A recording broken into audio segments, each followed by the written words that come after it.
Bonjour et bienvenue pour ce chapitre 2, composés organiques oxygénés. Alors de tels composés sont capitaux en chimie pour la fabrication de plein de matières. Donc je pense notamment au nylon, c'est une matière qui va servir à fabriquer du matériel de camping, je pense aux toiles de tente, aux sièges, etc. Également des chaussettes, des cordes de guitare, mais je parle du nylon, mais il y a énormément de choses qu'on peut fabriquer avec des composés organiques oxygénés.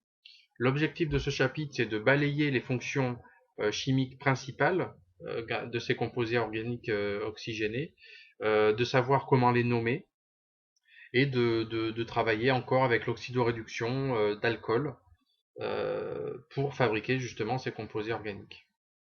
Allez, c'est parti. On va commencer cette étude des groupes caractéristiques par les groupes carbonyles. Alors le N est mis en évidence puisque tout à l'heure on va voir un groupe carboxyle qui n'est pas du tout la même chose. Donc notez bien ce N de cette manière, enfin débrouillez-vous pour le retenir. Donc, alors comment ça se présente? D'une manière générale, voilà la tête que ça a. On a ici un carbone et une double liaison, un oxygène et deux groupes R et R'. Donc pour R et R', on a deux possibilités. Selon la possibilité, on aura une fonction ou une autre. Donc on va commencer par le premier cas, le cas des aldéhydes. Donc voilà à quoi ça ressemblerait. Ici, vous voyez qu'on retrouve ce carbone, ici, la double liaison O ici. Ensuite, on constate que R, ici, n'a pas bougé. Par contre, R' a été remplacé par un hydrogène. Donc voilà la première possibilité. Si on remplace un des groupes R ou R' par un hydrogène, on a ce qu'on appelle un aldéhyde. Donc forcément, ça veut dire que cette fonction sera en bout de chaîne. Voyons avec un exemple. Prenons cette molécule. Ici, on constate que le CH3 représente le groupe R et le H représente le groupe R'. Donc voyons comment le nommer maintenant. C'est très simple, il va suffire de prendre l'alcane qui correspond, donc on imagine qu'il n'y a pas le groupe carbonyle, on enlève la double liaison O, on nomme l'alcane, ensuite on enlève le E final et on remplace par al. Donc ici ça fera allez, réfléchissez, combien de carbone? 2 carbones, donc c'est de l'éthane, on remplace le E par al et ça nous donne de l'éthanal, tout simplement. Allez, autre exemple, trouvez-moi la formule semi-développée du méthanal, ou développée. Allez, mettez pause. Voilà la formule développée du méthanal. Maintenant, trouvez-moi le nom de cette molécule.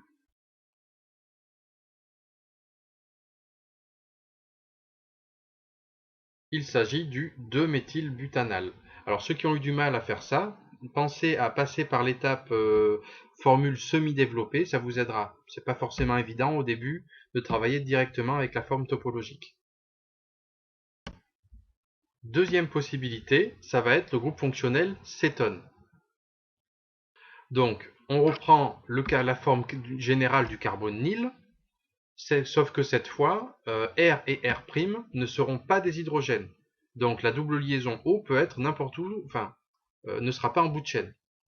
Par exemple, sur cette molécule-là, on voit que R c'est CH3 et R' c'est l'autre CH3. Alors j'ai mis des CH3, j'aurais pu mettre CH2, CH3, enfin bon, etc. J'aurais pu mettre n'importe quoi. Donc comment le nommer maintenant? Bien, c'est à peine plus compliqué que tout à l'heure, puisque cette fois, la double liaison O peut avoir une place particulière au sein de la molécule, donc il faudra numéroter sa position. Ici, le suffixe sera noté on, tout à l'heure c'était al comme aldéhyde, et bien là c'est on comme c'est ton. Donc on nomme l'alcane et on remplace le E par on en précisant la position. Ici c'est du propane 2-on. Donc on l'appelle aussi acétone cette molécule. C'est ça qui sent fort dans les dissolvants, mesdemoiselles, quand vous enlevez votre vernis sur les ongles, ou parfois messieurs, j'en sais rien. Mais bon, en tout cas, c'est ça qui sent fort. Voilà, et c'est nocif, donc faites attention. Allez, trouvez-moi le nom de cette molécule.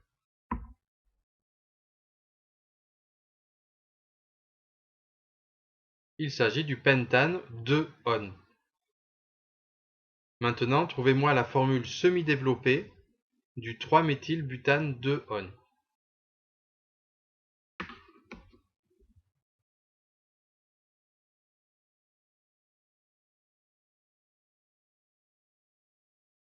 Là voilà. Donc, entraînez-vous à passer de la formule topologique à la formule semi-développée, ça peut toujours servir. Autre groupe caractéristique, c'est le groupe carboxyle. Donc, j'insiste sur le X, hein. Tout à l'heure c'était un N, là c'est un X, c'est une autre fonction, c'est un autre groupe fonctionnel. Ça va correspondre à la fonction acide carboxylique. Voilà à quoi ça ressemble d'une manière générale. Vous voyez que le R' de tout à l'heure, eh bien, est devenu un OH. Ça, c'est fixe et ça restera toujours comme ça. Vous devez être capable de repérer ce groupe et de l'entourer sur une molécule. Alors, voyons un exemple. Ici, j'ai donc un acide carboxylique. Le R est ici un CH3. J'aurais pu mettre évidemment autre chose. Alors, pour le nommer, c'est facile. C'est un acide. Donc déjà, son nom commencera par acide. Ensuite, c'est sa terminaison qui va changer. Tout à l'heure, on a vu on et al. Et bien là, comme c'est un acide, ça va être oique, le suffixe. Donc ici, c'est un acide. Ensuite, on va nommer l'alcane et on enlève le e et on remplace par le suffixe oique. Donc ça fait de l'acide éthanoïque. Cet acide éthanoïque, c'est ce qu'on appelle aussi l'acide acétique. C'est ça qui est responsable de l'odeur du vinaigre. Hein, une odeur désagréable, hein, et bien voilà, c'est dû à l'acide éthanoïque. Maintenant, vous le savez. Alors, trouvez-moi la formule topologique ou semi-développée de l'acide méthanoïque.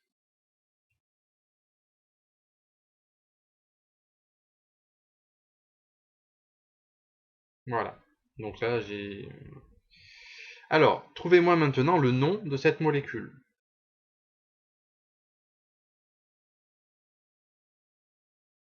Il s'agit de l'acide 2-méthylbutanoïque. La chaîne la plus longue était celle-ci.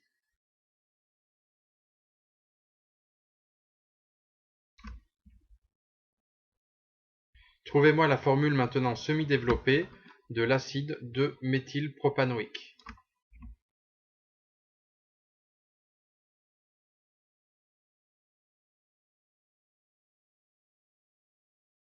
Et vérifiez qu'elle corresponde à cette forme topologique.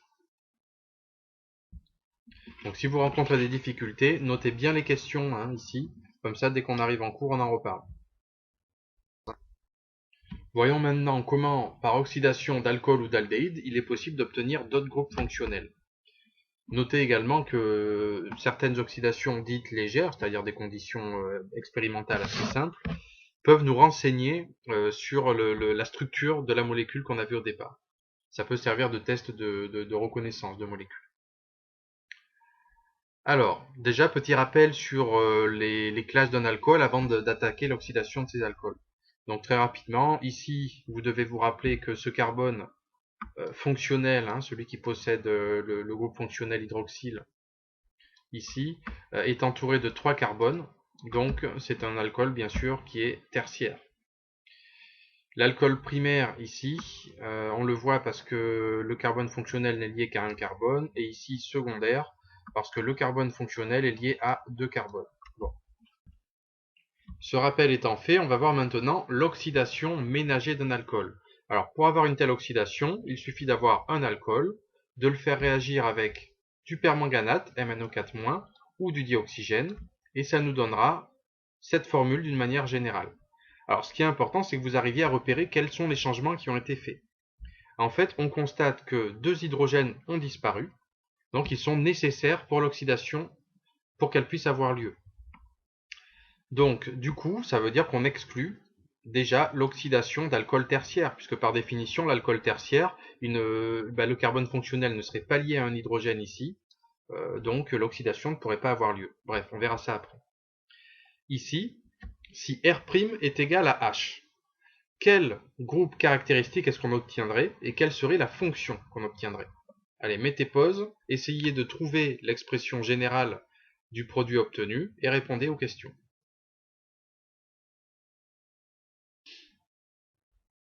Voilà ce qu'on obtiendrait. Il s'agit donc du groupe caractéristique carbonyle et de la fonction aldéhyde, puisqu'on voit ici que R' correspond à un hydrogène. On est donc en bout de chaîne, c'est donc bien une fonction aldéhyde. Si R' était un groupe carboné, eh bien, on obtiendrait la formule générale suivante. Le groupe caractéristique serait toujours un carbonyle, et le groupe, enfin, ou la fonction, serait bien sûr une cétone ici. Ça, vous devez savoir le retrouver. Comme je le disais avant, l'oxydation des alcools peut permettre de savoir s'il s'agissait d'un alcool primaire, secondaire ou tertiaire. Tout simplement en faisant un test du produit formé après oxydation. Ici, donc le test se fait avec ce qu'on appelle de la 2,4-DNPH, dinitrophénylhydrazine, bref. Donc en tout cas, ce qui forme un précipité jaune-orangé si c'est positif, ou rien du tout si c'est négatif. Bon.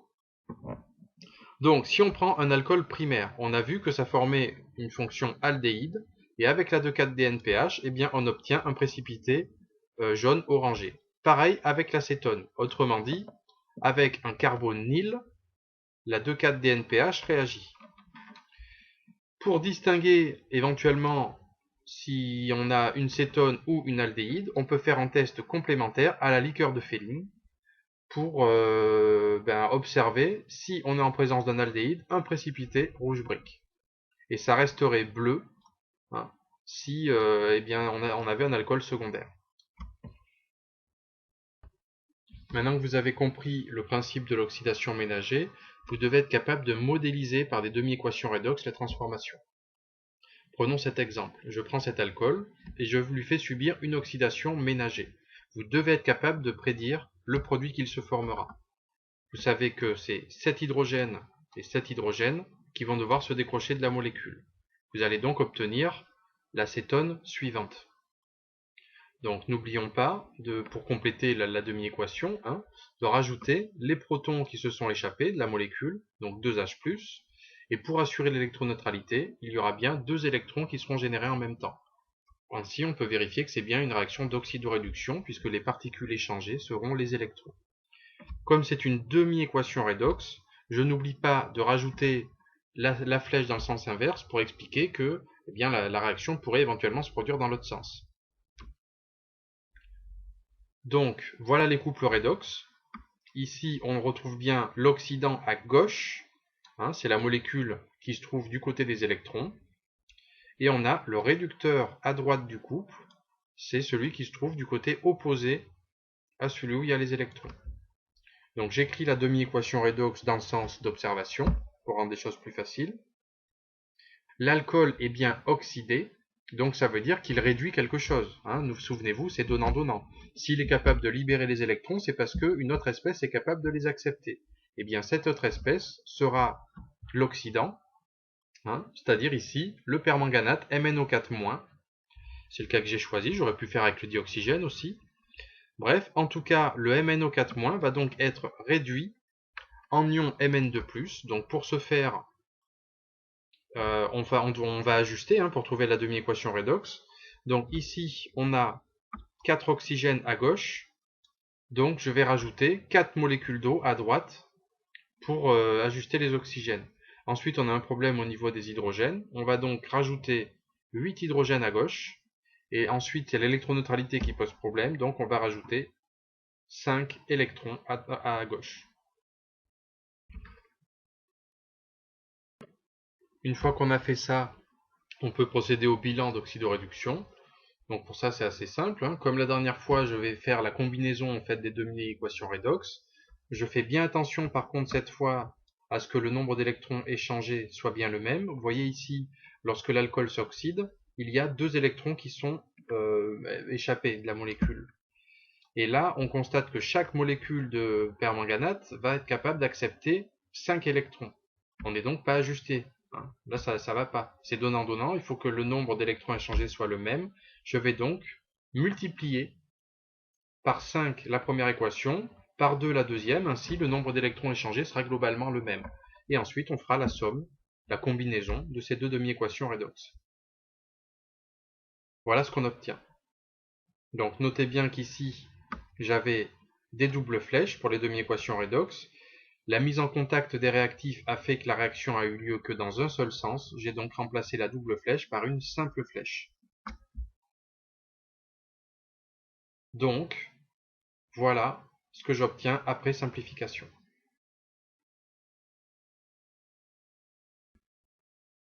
Qu'est-ce qui se passe maintenant avec les aldéhydes? Donc, prenons le cas général suivant. On a cet aldéhyde. L'oxydation au permanganate ou au dioxygène va nous donner la fonction acide carboxylique. Donc, par exemple, avec de l'éthanal, voilà le couple redox. On a l'éthanal à gauche. On sait que ça va nous donner de l'acide éthanoïque. Et donc, on va ajuster en rajoutant de l'eau à gauche et en complétant avec des hydrogènes sous forme de protons H+, et des électrons. Donc, comme tout à l'heure, si l'aldéhyde a été oxydé, ça veut dire qu'il réduit un oxydant. Donc, comme tout à l'heure, le permanganate, MnO4-, va être réduit sous forme Mn2+. Et le bilan nous donnerait ceci. Donc, essayez de retrouver tout ça tout seul. Et puis, je répondrai aux questions en classe et surtout, on fera des exercices ensemble. Ne vous inquiétez pas. Pour finir l'étude de ces composés oxygénés, on va regarder quelques propriétés des acides carboxyliques notamment. Alors déjà, il a un caractère acide. Qu'est-ce que ça veut dire? Que l'acidité d'une solution, elle va augmenter avec la quantité de protons H+ qu'il y a en solution. Ces protons H+ viennent justement de l'acide carboxylique. Effectivement, cet hydrogène est qualifié de labile, c'est-à-dire qu'il a la capacité de quitter la molécule. On verra ça en détail l'année prochaine. Et les protons qui sont libérés vont contribuer à faire augmenter l'acidité de la solution. Donc par exemple pour l'acide éthanoïque, lorsque le proton va quitter la molécule, on obtiendra cette molécule. Donc le caractère acide ici est dû à la libération du proton H+, et voilà ce qu'on appelle la base conjuguée, on verra ça l'année prochaine, de l'acide éthanoïque. Donc le bilan donnerait ceci. Dernière propriété, c'est la solubilité. Alors la solubilité, elle est très importante. Pourquoi? Parce que déjà, lorsque l'acidité a été libérée, on forme un ion, qu'on appelle ion carboxylate, qui donc a un caractère ionique et qui va avoir une grosse affinité par définition avec l'eau, qui est un solvant polaire.